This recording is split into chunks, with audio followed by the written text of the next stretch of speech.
Olá pessoal, seja muito bem-vindo e muito bem-vindo a mais um episódio do Zup Decodifica. Meu nome é Rafael Ponte, sou um homem branco, de cabelos curtos e escuros, olhos escuros, estou usando um óculos de grau, vestindo uma jaqueta azul com verde do Super Mario Bros. E ao fundo, uma parede de tijolinhos que minha esposa levantou. E agora com vocês, mais um conteúdo da nossa trilha de gRPC. Espero que gostem. Valeu! Opa, aqui é Rafael Ponte e no vídeo de hoje vamos aprender um pouquinho sobre Protocol Buffer ou Protobuf para os íntimos. Para quem não sabe, o Protocol Buffer, ele é um método de serialização utilizado pelo framework gRPC para serializar dados que possam ser trafegados na rede ou mesmo persistidos em disco. Se pensarmos bem, o Protobuf ele é uma engrenagem principal dentro do gRPC, o framework da Google. A Google não adotou o Protobuf à toa, né? Ele poderia ter utilizado qualquer outro formato de serialização de dados, como JSON ou XML. Mas a grande vantagem do Protobuf é que ele é um formato binário, então ele é muito mais conciso, muito menor, muito mais compacto, que pode ser trafegado mais facilmente com a melhor performance na rede ou persistido em disco. E esse é um dos motivos principais, mas na minha opinião não é o motivo principal. O motivo principal da Google ter adotado o Protobuf como método, formato de comunicação entre os dados, entre serviços de gRPC, é que o Protobuf ele vem junto com o conceito de IDL, né, que é Interface Definition Language, ou seja, é uma linguagem na qual utilizamos para definir as nossas interfaces, ou melhor falando, é como desenhamos, modelamos o esquema do nosso serviço, do nosso microserviço. É como definimos qual vai ser a entrada e a saída do nosso serviço, além dos tipos e seus dados e como eles são compostos dentro da nossa comunicação. Isso é um fator muito importante. E esse formato, né, do Protobuf nada mais é do que um formato declarativo em um arquivo texto qualquer, com a extensão .proto, como podemos ver aqui nessa imagem. Ou seja, o que o desenvolvedor tem que fazer ao trabalhar com gRPC e Protobuf é basicamente 3 passos, tudo bem? O primeiro passo é definir o seu arquivo .proto, né, que é o nosso Protobuf, onde declaramos os tipos de entrada, os tipos de saída e como é que funciona, né, a interface dos nossos serviços, das nossas chamadas de métodos remotos, tá bom? Com esse arquivo .proto definido, o segundo passo é simplesmente compilar. Nós utilizamos um compilador do Protobuf, o ProtoC, né, que é o Protobuf Compiler, e ele compila lá o nosso ProtoC para qualquer plataforma, qualquer linguagem. Hoje, diversas plataformas e linguagens são suportadas pelo gRPC, como, por exemplo, Java, C, C++, C Sharp, Ruby, JavaScript, entre muitas outras. Tá? E, por último, dado que eu criei o meu ProtoC, eu consegui compilar para a minha linguagem, no nosso caso Java ou Kotlin, eu agora consigo utilizar todo esse conjunto de classes de código gerado para construir as minhas mensagens e comunicar na rede. E aí, quando eu utilizo essas classes, esses dados são transformados de objetos para esse formato serializado aqui. Tá? Aqui, apesar de nesse item 3 estar mostrando um formato legível para o ser humano, a verdade é que ele não é legível. Para que o ProtoC consiga entregar uma alta performance e aproveitar os recursos das nuvens, da sua máquina, CPU, memória e ter uma menor latência da rede, ele precisa transitar esses dados serializados, né, formatados de forma binária. Né? Então, quando falamos de forma binária, esses dados eles são entendidos pelo computador, né, por outras máquinas, mas não por ser humano, o que é bem diferente de quem trabalha com JSON ou XML. E a vantagem disso, tá, é que o mesmo arquivo, o mesmo dado transitado na rede em formato Protobuf, ele chega a ser de 10 a 20 vezes menor do que o XML ou mesmo JSON. E isso é ótimo nesse ambiente de nuvem, tudo bem? Então, o que nós vamos fazer aqui nesse vídeo? Nós vamos aprender como podemos definir aqui o nosso arquivo, né, de Protobuf aqui, tá bom? E para isso, nós podemos aqui nos basear na própria documentação aqui da Google Developers, né, que ele tem todo um tutorial bem extenso sobre como podemos declarar os nossos arquivos .proto, os tipos suportados, tratamento de retrocompatibilidade geração de classes para diversas plataformas e tudo mais. É uma documentação extensa e provavelmente você vai se debruçar sobre ela cedo ou tarde, tá bom? Então, vamos lá? Vamos criar a nossa aplicação e ver o que podemos fazer, tudo bem? Ok, então vamos usar toda essa documentação aqui para implementar, escrever o nosso arquivo .proto, tudo bem? Nosso protofile. Então, para a gente não começar do zero, com um editor qualquer, e não ter que configurar um ambiente, instalar compilador, plugins e tudo mais, para a gente poder compilar o nosso .proto para Java ou qualquer outra linguagem, eu vou aproveitar aqui o site do Micronaut Launch, né? E vou criar uma aplicação na qual vai facilitar muito o nosso trabalho. Afinal, vamos trabalhar com aplicações Micronauts daqui para frente, tudo bem? Então eu venho aqui, gero uma aplicação do tipo gRPC, que já é toda pré-configurada para trabalhar com gRPC e protobuf. Bota a versão 2.3, o Java 11, utilizar Kotlin, né, que é a nossa linguagem padrão, o basic package botar br.com.zup.edu e o nome do nosso projeto eu vou chamar de protobuf. Afinal, é o que estamos estudando. Vou gerar e fazer o download. Após isso, eu vou importar a minha boa e velha IntelliJ, que é a minha IDE. Tudo bem? Assim que eu importo o meu projeto aqui dentro, ele já traz uma estrutura pronta, com os plugins, o compilador do protobuf e tudo mais. Tranquilo? Ou seja, ele já fez boa parte do trabalho e eu, desenvolvedor, não preciso me preocupar muito com setup de ambiente e tudo mais, tá? Então, se observarmos, junto com o projeto já vem um arquivo de exemplo, né, que é o protobuf.proto, justamente que é o nome do nosso projeto e serve como um exemplo, tá bom? Vamos aproveitar esse exemplo e vamos criar o nosso arquivo, tá bom? Para isso, apesar de ter um exemplo, eu vou começar do zero para a gente entender. E o que eu quero fazer é fazer um cadastro de funcionário, tá? Então, eu vou apagar aqui tudo isso que já existe, tá? E aos poucos vamos entendendo que cada uma dessas cláusulas ou comandos aqui significam para o nosso arquivo protobuf, tá bom? Então, de cara, criar um arquivo protobuf, basicamente a gente tem que dizer qual é a versão, né? A sintaxe do protobuf que vamos utilizar. Por padrão, a Google está indicando a versão 3, que é a versão mais recente. Embora a versão 2 seja utilizada largamente já há alguns anos, a 3 é mais do que indicada pela Google por ela manter a retrocompatibilidade com a 2 e por ser a tendência do mercado daqui para frente. Tudo bem? Essas outras cláusulas, não se preocupe que vamos discutir um pouco delas um pouco mais à frente aqui no vídeo. E já posso definir aqui também, percebemos que tem definido aqui um pacote, que é o pacote onde as nossas classes serão geradas, tudo bem? Então vamos lá. Se eu quero escrever um serviço, tá, para cadastrar um funcionário, eu vou criar aqui o tipo service e vou chamar de funcionário service. Tudo bem? E dentro desse serviço, eu vou colocar uma função, um método remoto, né, que é um RPC. E vou dizer que o nome desse método remoto é cadastrar. Afinal, é aqui que eu estou definindo a API, né, do meu endpoint que vai se comunicar entre os serviços. Então, cadastrar. E esse cadastrar, ele recebe aqui um funcionário. Eu vou chamar aqui de funcionário. Tá ok? E ele retorna uma resposta. Tudo bem? Repare aqui que o tipo funcionário e resposta, eles não existem. Por quê? Porque eu preciso declará-las. E esses dois tipos, resposta e funcionário, é o que chamamos de mensagem, né? Ou messages aqui dentro do protobuf. Então, message, funcionário. Vou diminuir aqui a tela.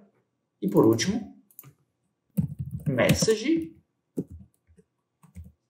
resposta. Pronto. Acabei de forma simples e declarativa escrever aqui o nosso serviço de RPC que cadastra o funcionário, tá? Então, recebe o funcionário e uma resposta. Tranquilo?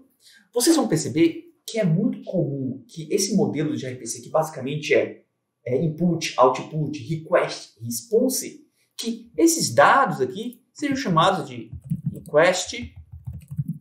E esse tipo de resposta geralmente tem o mesmo nome de funcionário, só que response ou reply, tá? É meio que uma padronização desse mundo aqui de gRPC e protobuf. Tudo bem? Então, vamos utilizar essa nomenclatura até para ficar concisa com o que o mercado tem utilizado. Tá bom? Pronto. Agora, o que eu tenho que fazer é implementar aqui a definição da minha mensagem, né, que é a estrutura dos dados que vão ser trafegados na rede ou persistidos em disco. Então, o que eu vou fazer aqui agora é declarar o meu funcionário. Eu sei que o meu funcionário ele vai ter um nome. Eu sei que o meu funcionário ele vai ter um CPF. Ele também, deixa eu botar um ponto e vírgula, ele também vai ter uma idade. O que mais o funcionário pode ter? Ele vai ter um salário, né? Ele vai estar ativo ou não na minha empresa. Ele vai ter um cargo e, para complicar um pouco, ele vai ter uma lista, né? Um conjunto de endereços. Tudo bem? Mas, dado que eu sei quais são os campos, eu preciso, de alguma forma, declarar quais são os tipos desses campos, tá? E o protobuf, por ser bastante utilizado em diversas plataformas, ele já tem um conjunto de tipos que é meio que universal para qualquer linguagem, qualquer plataforma, como podemos ver aqui no próprio site, tá? Se a gente for aqui, ó, ele tem os scalar value types, tá bom? E os valores escalares aqui é o double, float, int, string, byte, boolean e tudo mais. Não só isso, nessa tabelinha ele diz que o double, por exemplo, no protobuf, né, o tipo double, ele se refere no C++ a double, no Java double, mas no Python é float, no Go é float 64, né? E o float é float na da linguagem, no Go é float 63, e assim com demais campos, né? Porque, como eu disse, o protobuf ele é uma linguagem de definição que funciona em diversas linguagens e plataformas. Então, ele tem que meio que fazer esse mapeamento de tipos entre o tipo dele e os tipos das linguagens. Tá bom? Então, os tipos escalares estão todos nessa documentação que vale muito a pena você se debruçar com ela mais cedo ou mais tarde, porque você vai encontrar muita informação útil e tipos um pouco mais avançados e que podem ser bastante úteis no seu dia a dia. Então, vamos lá. Então, dado que existem os tipos padrões, eu vou utilizar, por exemplo, o tipo string para o nome. O CPF também vai ser o string. E para a idade, eu vou usar o int32. O salário, com simplicidade, eu vou usar um double. Se o meu usuário está ativo, é um booleano. O cargo, eu posso passar uma string ou eu posso passar um inteiro, né?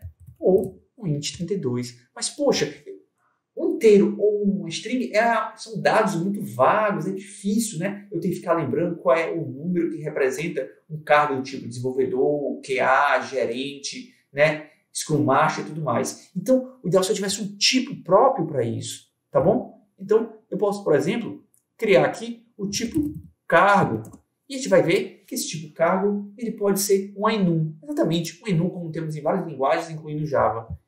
Tá? E por último, temos aqui uma lista de endereços, né? Uma coleção de endereços. Então, esse endereço pode ser uma string e eu poderia ter um texto de string. Tá? Ou poderia ser um outro tipo. Tudo bem? Mas o importante aqui é entender que a lista de endereços ela tem que ser representada como uma lista. Então, eu uso aqui, né, a palavra-chave repeated. Né? Então, eu digo que a lista de endereços ela vai ter uma lista de strings aqui, né, uma array de strings, devido à cláusula repeated. Tá? Show de bola, Rafael. Já a gente chega aqui e corrige aqui o cargo. Tá? Por enquanto, vamos dizer que o cargo é string, por simplicidade. Repara que a nossa sintaxe aqui está meio errada. Tá? Por quê? Porque o protobuf ele meio que diz, né? Ele obriga a gente a dizer qual é a posição de cada um desses fields, né? desses campos da minha mensagem. Então, eu vou dizer que a posição desse nome é 1, a posição desse é 2, e assim, a posição desse é 3, a posição desse é 4, a posição desse tipo é 5, desse campo é 5, desse é 6, e desse é 7. Mas por que eu tenho que ficar informando ao protobuf qual é a posição dos meus campos? Lembra que o protobuf, quando ele é serializado, ele envia os dados na rede? Esses dados eles são conhecidos como dados que não são autodescritivos, né? Eles não são autocontidos, ou seja, quando o protobuf envia esses dados, ele não envia o nome de cada um desses campos junto com os dados. Basicamente, ele envia os dados e esses dados são posicionados em cada uma dessas posições. Esse é um dos motivos do protobuf conseguir compactar, diminuir os dados. Ou seja, para eu conseguir ler esses dados que eu recebo na rede ou que eu guardei em disco, eu precisaria sempre do arquivo .proto. Então, eu preciso dos dados, junto com o arquivo, e aí eu consigo realmente ler aquele conjunto de dados, né? O que é bem diferente de XML ou JSON, que trafegamos dados com não só o nome da coluna, como o valor. E eles, ou seja, eles são meio que formatos autodescritivos, né? Porque está todas as informações ali e conseguimos ler sem precisar de um arquivo, um esquema, um modelo para poder fazer um mapeamento. Tudo bem? Show de bola! Isso aqui é suficiente para termos o nosso funcionário request. Mas, Rafael, e quanto ao cargo que tu disse que seria um enum, tá? Então eu vou criar aqui um tipo cargo, tá? E esse tipo, ele é um enum. E aí eu posso vir aqui e dizer que ele é um enum do tipo cargo e dizer o seguinte, olha, enum do tipo cargo, o meu funcionário, ele pode ser um dev, tá? Ele pode ser um QA e ele pode ser talvez um gerente na minha empresa. Tudo bem? Repara nas constantes e que há um erro de sintaxe. Por quê? Porque eu preciso informar o tipo. E no caso da enum, o tipo começa de 0, tá? Que é um pouquinho diferente lá das mensagens que começam de 1. E aí, eu coloco os tipos aqui. Por quê? Porque quando o protobuf for transitar um enum, o valor de um enum, ele não vai transitar o nome da constante, né? Porque ia ocupar muito espaço, né, na mensagem, né? Então, ele utiliza as posições 0, 1, 2, tá? Ou seja, que é um indicativo aqui da enum. Tranquilo? Show de bola. E agora, repara que o cargo está feito. E sobre os endereços, Rafael, aqui? Já que você não quer uma lista de endereços, né, do tipo string, eu vou criar uma nova message, uma mensagem do tipo endereço. Esse tipo endereço, ele vai ter, por exemplo, o Logradouro, né, que é a nossa rua, avenida e tudo mais. Logradouro, tá? Ele vai estar na posição 1. E nesse caso, já vou começar ele com o tipo string, que é texto. Além disso, ele vai ter um CEP, né? Um CEP que vai na posição 2. E por fim, um complemento que vai ser na posição 3. Tranquilo? Ou seja, aqui eu vou usar o tipo endereço e agora eu tenho um tipo, né? Eu tenho uma lista de endereços. Repare que o protobuf me permite, então, criar objetos, né? Uma composição de tipos, né? De mensagens. Assim eu consigo ter uma excelente modelagem, algo próximo do que vemos em outras linguagens e orientação, que são orientadas a objetos. Tá bom? Se, por exemplo, o tipo endereço, né? Ele for único, exclusivamente utilizado dentro de funcionário, eu posso ainda deixá-lo interno aqui ao meu arquivo proto.proto. Desculpe, a minha mensagem funcionário request. Então, eu consigo alinhar mensagens com diversas profundidades. Tá bom? Então, pode ser uma boa prática quando você quer que essa mensagem e os tipos dela sejam utilizados somente por elas. Tranquilo? Vou deixar aqui, então, a enum aqui lá de fora, né? E o tipo endereço, que basicamente só deveria ser utilizado aqui no nosso contexto dentro do funcionário request, vai ficar dentro do próprio funcionário request. Tudo bem? E aí temos a nossa lista. Show de bola, Rafael. Só com isso eu consegui declarar aqui um funcionário request. Agora, toda vida que eu for enviar os dados, eu preencho essas informações e elas vão transitar na rede. E o funcionário response, tá? O funcionário response vai ser algo mais simples, tá? Eu vou retornar aqui, por exemplo, o nome do meu funcionário que eu acabei de cadastrar, que vai ser o retorno, né? Para dizer que deu tudo certo. E eu também queria retornar a data que ela foi criada, né? Que é o criado na posição 2. Mas será que existe um tipo date ou date time? Não existe, né? O protobuf, por padrão, ele não tem esse tipo. Por quê? Porque date time são tipos bem complexos e mudam muito de plataforma, de linguagem para linguagem, fora toda a complexidade que existe com relação a fuso horário e outras informações que podem vir dentro de uma data, tudo bem? Se é o tipo de calendário e tudo mais. Então, nesse tipo de cenário, nós podemos aproveitar um código de outra pessoa ou mesmo criar uma mensagem nossa, né, do tipo date, por exemplo. Eu posso criar uma message do tipo date e dizer que, por exemplo, ele tem um int 32, que é o ano, na posição 1. Ele tem um int 32, que é o mês, na posição 2. E ele tem um int 32 no dia, que é a posição 3. E aí eu poderia vir aqui, ó, e utilizar o meu tipo aqui, bonitinho. Tudo bem? Ou seja, quando não temos tipos, nós podemos criar nossos próprios tipos, nossas próprias mensagens que vai representar aqueles dados, tá? Se você é um desenvolvedor preguiçoso, você poderia, então, criar aqui uma string com um formato que você achar conveniente, como ano, traço, mês, dia. O problema é como eu forço o desenvolvedor a preencher esses dados com o formato esperado. Né? Para mim, isso é um problema de string, né? Que ele é muito vago, eu posso ter qualquer informação. Então, talvez um tipo seja mais apropriado. Mas aí, para a gente não ter que ficar sempre criando tipo em todos os nossos projetos, tá? A Google, junto com o Protobuf, ele criou o tipo como se fosse um conjunto de tipos estendidos, tá? Esses tipos estendidos são os tipos que eles chamam de well-known types, né? São os tipos bem conhecidos, né? E você pode ver que tem uma lista aqui com vários desse tipo, como duração, o tipo N, que é um tipo mais genérico, alguns tipos de GNU, alguns floats especializados, listas, tá? E o que nos interessa nesse momento, ele tem um tipo timestamp, tá? E no tipo timestamp, ele definiu como se deve preencher timestamp e que essa informação de data e hora pode ser trafegada aí, na rede e é compatível com diversas plataformas, linguagens, fuso horários e tudo mais. Tá bom? Então, vamos usar esse tipo timestamp aqui da própria Google, tá? Então, em vez de criar meu date, eu vou usar o timestamp. Mas espera aí, eu não estou encontrando, né? Por quê? Porque é um tipo da proprietária da Google. Então, eu tenho que usar google.protobuf.timestamp. Mas ele não está identificando. Por quê? Porque é um tipo extra e eu preciso importá-lo, né? Então, eu tenho que dar um import, né? Google/protobuf/ olha os tipos extras, timestamp. Ponto e vírgula, não podemos esquecer. Pronto. E agora estou usando esse tipo que representa aqui a nossa data e hora. Tranquilo?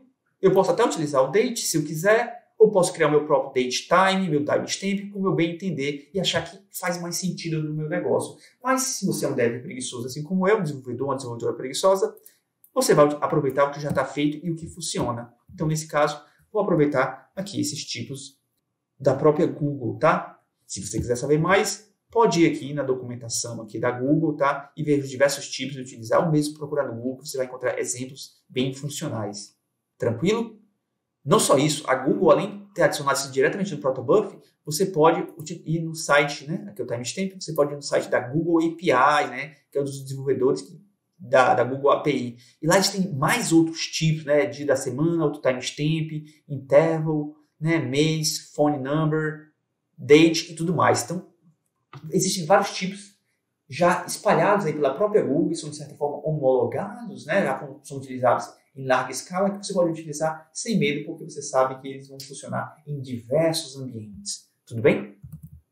Show de bola! O que temos que fazer agora, dado que eu criei aqui o meu Protobuf, é compilá-lo. E ao compilá-lo, eu vou poder brincar com ele aqui na minha linguagem, que no nosso caso é Java, no nosso caso é Kotlin também, tá? E aí, daí vou poder gerar, serializar e deserializar esses dados para trafegar na rede, ou mesmo persistir nisso. Tudo bem? Legal, o nosso arquivo .proto, tá, já foi criado com um serviço de funcionário service, tá? Foi bem declarado, né? Utilizamos enum, quase todos os tipos escalares, utilizamos as mensagens alinhadas, criamos subtipos e tudo mais, e até importamos os tipos especiais aí da própria Google, né? Que é como o timestamp, que são tipos um pouco mais complexos e não são tão padronizados assim entre plataformas, tá? E agora, para utilizar o Protobuf de fato, né, precisamos, a partir dessa IDL, desse arquivo.proto, né, essa definição, esse esquema, gerar nossas classes. Para isso, eu posso vir aqui na linha de comando e executar, usar o .protoc, né? Você instala na sua máquina, existe N formas de instalar, ou mesmo através de containers Docker, se você preferir não sujar a sua máquina, e você digita esse comando aqui, ó, tá? .proto, -i, source main e tudo mais. Então, o que eu vou fazer? Eu vou criar o diretório mkd, o diretório target, e nele vou compilar. Tá aqui o comando, tá? Basicamente, eu dou o compilador, que é o protocompiler, né? Digo que a origem do diretório onde estavam os arquivos prontos está no main proto, tá ok? Se você observar aqui meu projeto, eu estou no diretório do meu projeto, aqui eu tenho que dentro do main, eu tenho o Kotlin, tem o resource e tem o diretório proto, né, que é onde ficam todos os meus arquivos proto. Geralmente esse é o padrão utilizado aí pelo mercado e recomendado pela Google. E aí, eu digo que a saída, né, a compilação vai ser cuspida aqui as classes geradas dentro do diretório target que eu acabei de criar aqui em cima. E eu estou apontando aqui para o arquivo funcionário service.proto, né, que nós criamos. Só que nesse caso não é um funcionário service.proto, né? Se observarmos, é o arquivo protobuff.proto. Protobuff.proto. Se eu der um enter, ele vai gerar aqui meus arquivos. O ls, se eu entrar no diretório target, br.com, reparem, ele gerou br.com por causa aqui do nosso package, né? Se eu der um ls, está aqui todas as classes, ó. Funcionário request, funcionário response, o protobuf, que de fato é a classe pai, né? Do nosso arquivo.proto, e o cargo, que é nosso enum.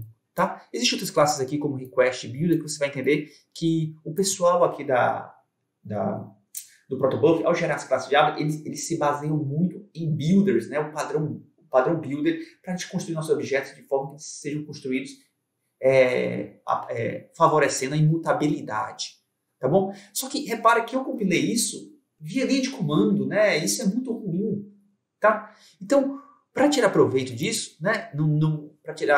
Tentar fugir um pouquinho dessa configuração de setup de máquina, quando trabalhamos com Java, nós já temos aqui o nosso build, né? No nosso caso aqui, o projeto Micronaut, ele é o Gradle. E o Gradle, ele já traz aqui um plugin do Protobuf. E junto com o plugin do Protobuf, ele traz aqui as tasks necessárias para compilar, que é exatamente aquele comando que nós rodamos. Tudo bem? Então, em vez de compilar via linha de comando, vamos aproveitar o build do nosso projeto, que isso só traz vantagem, né? Primeiro, que eu não tenho que setupear nada na minha máquina. Segundo, é que já está tudo autocontido no meu projeto com as versões corretas aqui do compilador e do protobuf. E terceiro, eu posso aproveitar todo esse arcabouço aqui da minha ferramenta de build, o Gradle, o Maven, tá? E utilizar lá no meu servidor de integração contínua. Tudo bem? No meu GitLab, no meu GitHub e tudo mais. GitActions e tudo mais. Tá? Então, para compilar, eu poderia vir aqui no projeto e clicar em Build ou Rebuild Project. Só que, além dessas tasks, né, existem várias outras. Então, eu vou, para não perder muito tempo aqui, eu vou fazer essa limpeza, essa compilação direta. Então, eu vou dizer que vou executar o Gradle, a task clean e a task compile. Tá? A compile, ela vai gerar os artefatos, as classes .java a partir do ponto proto e em seguida vai compilar e gerar os .class. Tudo bem? Vou executar e vamos ver o que acontece. Olha, ele dispara a task clean, ele extrai aqui os arquivos .proto a partir aqui do próprio protobuffer e gera os stubs, né? Então, você vai observar que onde ele gera essas classes, né? Do jeito que geramos a linha de comando, onde é que a ideia gera? A ideia, ela criou aqui a pasta build. Dentro da pasta build tem o classes e tem o generated. Se a gente for em generated e for em source, você vai ver que tem a pasta .proto, a pasta proto. E dentro dela tem aqui, né, o main Java, e dentro do main Java tem as nossas classes geradas exatamente como na linha de comando, que são as classes referentes ao nosso .proto, que são as classes de mensagens. Tá? Junto com as classes de mensagem, né, o protobuf, ele gera uma interface para representar aqui o nosso serviço gRPC, tá? Só que, por ele ser especializado em gerar estruturas de dados que podem ser persistidos ou trafegar na rede, ele só declara a interface desse serviço aqui em funcionário service.